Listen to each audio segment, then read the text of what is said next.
Haïti 2024, une année de douleur, de feu, de sang et de désillusion. Alors que l'année 2024 tire sa révérence, Haïti se retrouve plongé dans un bilan sombre et accablant. Entre une insécurité galopante, une instabilité politique chronique et un effondrement économique sans précédent, cette année s'impose comme l'une des plus dramatiques de l'histoire récente du pays. Sécurité, une nation sous la coupe des gangs. En 2024, Haïti a sombré dans une violence endémique. Les gangs armés menés par des figures comme Jimmy Cherizi alias Barbecue ont étendu leur contrôle sur la majorité du territoire, réduisant l'État à une simple spectatrice impuissante. Les attaques armées ont ciblé des institutions stratégiques telles que commissariats, universités et même le palais national, désormais déserté. En mars, des assauts coordonnés contre les centres pénitentiaires de Port-au-Prince et de la Croix-des-Bouquets ont permis l'évasion de plus de 5000 détenus, exacerbant le chaos. Des massacres d'une brutalité inouïe ont marqué l'année, notamment celui de Waf Jérémie en décembre, où plus de 200 personnes ont été massacrées.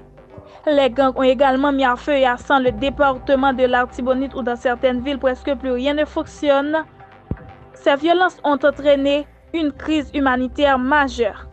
Plus de 800 000 personnes déplacées et une famine touchant plus de la moitié de la population, selon l'ONU.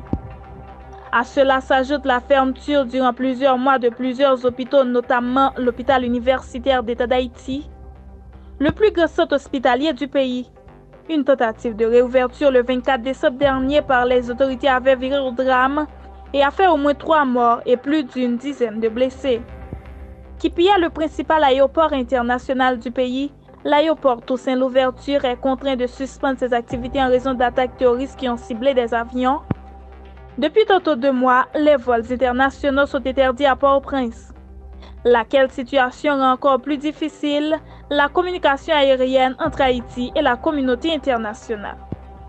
Politique, l'instabilité persiste.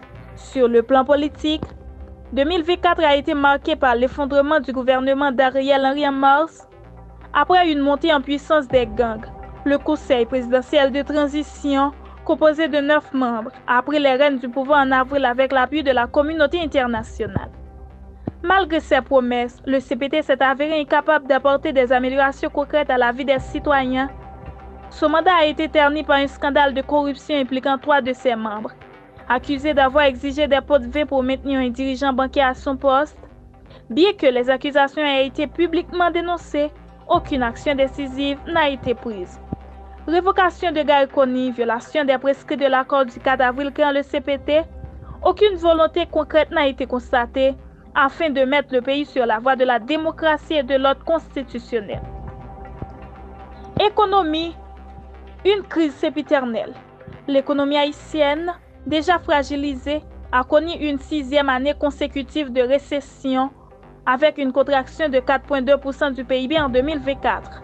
Selon l'Institut haïtien de statistique et d'informatique, le PIB réel est tombé à 668 milliards de gourdes, plongeant encore davantage la population dans la précarité. Cependant, un élément positif a émergé.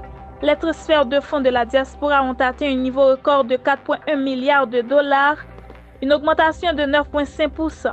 Ces contributions, bien que vitales, ne suffisent pas à redresser une économie en chute libre. Un avenir incertain. Au-delà de la violence, des scandales politiques et de la crise économique, l'année 2024 a marqué un point bas pour Haïti.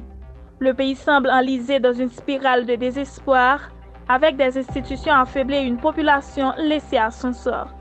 Alors que la nouvelle année débute, la résilience du peuple haïtien reste sa plus grande force. Mais sans une réforme en profondeur et une action décisive, 2024 pourrait bien être que le prélude à des défis encore plus grands. Que peut-on espérer de 2025 considéré comme une année électorale, de réformes constitutionnelles et institutionnelles et du renforcement des institutions, alors que la situation ne fait qu'aller de mal en pis?